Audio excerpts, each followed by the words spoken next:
Hello friends, இன்றைக்கி நம்மளோட இந்த வீடியோவில் சாதத்துக்கு ரொம்ப டேஸ்ட்டான எண்ணெய் கத்திரிக்காய் குழம்பு எப்படி செய்யலாம் அப்படிங்கிறது பார்க்கலாம். ரொம்பவே சூப்பராக வந்திருக்கு. கண்டிப்பாக நீங்களும் ட்ரை பண்ணி பாருங்கள். வாங்க போய் வீடியோக்குள்ளே போகலாம்.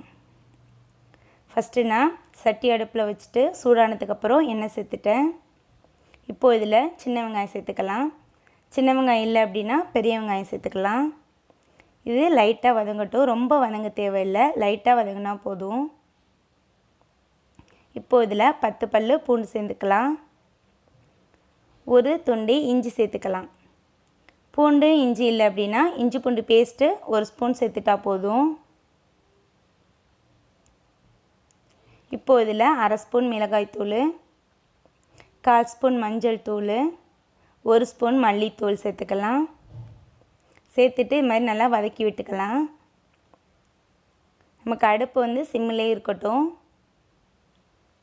இதில் 2 தக்காளி சேர்த்துடலாம். சேர்த்துட்டு இது மாதிரி வதக்கலாம். இந்த தக்காளி லைட்டாக கனியட்டும். இப்போ இதில் ஒரு பொடி தேங்காய், துருவன தேங்காய் சேர்த்துக்கலாம். இது நல்லா வதங்கினதுக்கப்புறம் இதை ஆற வச்சிடலாம். இது ஆறினதுக்கப்புறம் மிக்ஸி ஜாருக்கு மாற்றிடலாம். மிக்ஸி ஜாருக்கு மாற்றிட்டு இதை அரைச்சி எடுத்துகிட்டு வந்துடலாம். இப்போ அரைச்சி இது ரெடியாக இருக்குது. ஒரு சின்ன எலுமிச்சம்பழம் அளவில் புளி எடுத்துட்டு அதை ஊற வச்சுக்கலாம்.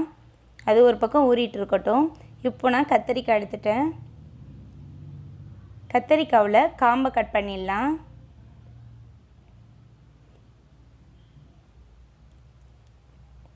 காம்பை கட் பண்ணிவிட்டு பின்பக்கத்தில் இது மாதிரி எக்ஸ் மாதிரி கட் பண்ணிக்கலாம்.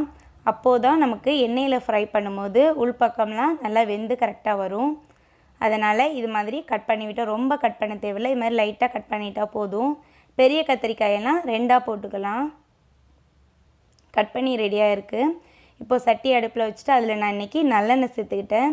நல்லெண்ணெயில் கத்திரிக்காய் ஃப்ரை பண்ணால் நல்லாயிருக்கும். எண்ணெய் சூடானதுக்கப்புறம் கத்திரிக்காவில் ஈரம் இல்லாமல் எண்ணெயில் சேர்த்துடலாம். அப்போ தான் நமக்கு எண்ணெயில் தெறிக்காமல் இருக்கும் தண்ணிலாம்.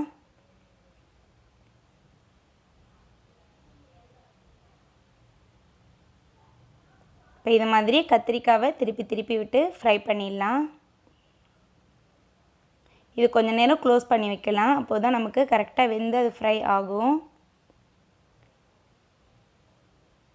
இப்போ எனக்கு கத்திரிக்காய் வெந்து ஃப்ரை ஆகிடுச்சு. இப்போ இதை ஒரு பிளேட்டுக்கு மாற்றிடலாம். இப்போ இது எடுத்தாச்சு. அதே எண்ணெயில் கொஞ்சமாக கடுகு சேர்த்துக்கலாம். கடுகு பொரிஞ்சதுக்கப்புறம் சோம்பு 1 ஸ்பூன் சேர்த்துடலாம். ஜீரகம் 1 ஸ்பூன் சேர்த்துக்கலாம். கருவேப்பிலை கொஞ்சம் சேர்த்துடலாம். அதுக்கப்புறம் கொஞ்சமாக சின்ன வெங்காயம் சேர்த்துக்கிட்டேன். சின்ன வெங்காயம் சேர்த்தா சூப்பராக இருக்கும். இது லைட்டாக வதங்கட்டும். இப்போது நம்ம அரைச்சி வச்சுருந்த அந்த பேஸ்ட்டை இதில் சேர்த்துடலாம்.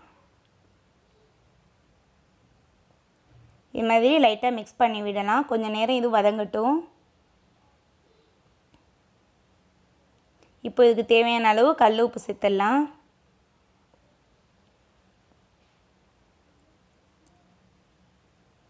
இதோட நல்லா வாசம் போகணும். அதுக்காக மறுபடியும் க்ளோஸ் பண்ணி வச்சு இது மாதிரி கிளறி விடணும். 1 நிமிஷத்துக்கு ஒரு தடவை இது மாதிரி லைட்டாக கிளறி விட்டுடலாம். அப்புறமா நம்ம எடுத்து வச்சுருக்க புளி கரைசலை இதில் சேர்த்துடலாம். புளி தண்ணி ஊற்றி இது மாதிரி லைட்டாக கிண்டி விட்டுட்டு மறுபடியும் க்ளோஸ் பண்ணி வைக்கணும்.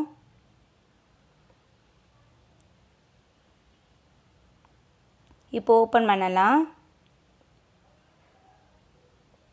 இப்போ நம்ம எடுத்து வச்சுருந்த கத்திரிக்காவை இதில் சேர்த்துடலாம்.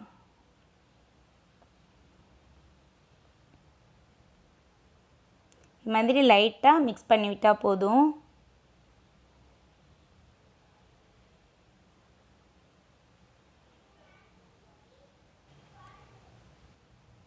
இப்போது கத்திரிக்காவில் மசாலா இறங்குறதுக்காக க்ளோஸ் பண்ணி வச்சிடலாம்.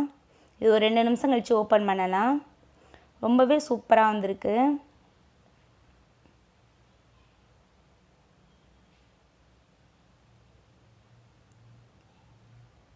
இதை மறுபடியும் ஒரு 2 நிமிஷம் சிம்மிலே வச்சு மறுபடியும் க்ளோஸ் பண்ணி வச்சிடலாம். இப்போ ஓப்பன் பண்ணலாம்.